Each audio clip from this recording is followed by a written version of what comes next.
Quelqu'un m'a dit, mais comment tu veux que je célèbre Yom Ha'atzmaut avec tous les problèmes qu'il y a dans ce pays? Comment tu veux que je dise merci à Hachem pour la création de cet État, vu toutes les difficultés et les imperfections qu'il y a ici au niveau sécuritaire, au niveau religieux, au niveau social, etc. Alors, première réponse simple, c'est pas parce que ton fils il passe une période un petit peu confuse, qu'il se cherche, qu'il réalise pas son potentiel comme toi t'aimerais, que tu arrêtes de fêter son anniversaire. Tu es toujours hyper heureux qu'il existe. Bien sûr que tu dis merci d'avoir un fils, c'est un vrai miracle, et encore plus après 2000 ans, et tu continues d'essayer de l'aider à se développer au mieux. Et il y a plus profond que ça. David Ameller dit dans les Tehillim, Shir Hamaralot Beshuv Adonai et Shivat Zion Hainu Kecholmu.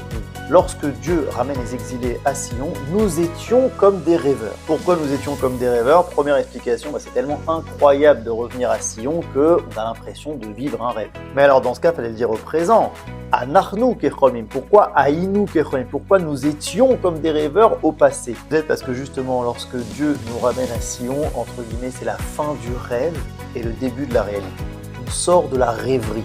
On arrête de rêver de Jérusalem et on commence à la construire concrètement dans le réel. Maintenant, bien sûr, dès qu'on fait descendre une idée dans la réalité, commencent les problèmes. Le réel est plein de frottements, il ne laisse pas facilement réaliser ses rêves. Mais qu'est-ce qu'on préfère? Rester dans un rêve où tout se passe bien, mais où il ne se passe rien, ou commencer à réaliser ce rêve dans la réalité? Et bien c'est ça Yom Ha'atzmaut. On célèbre le début de la réalisation du rêve et tous les problèmes ne sont seulement le signe que tout ça c'est bien réel. Et petit à petit, tous les problèmes disparaîtront et le rêve se réalisera de plus en plus. À Yom Ha'atzmaut, on remercie pour ce qu'on a sans oublier que c'est seulement le début.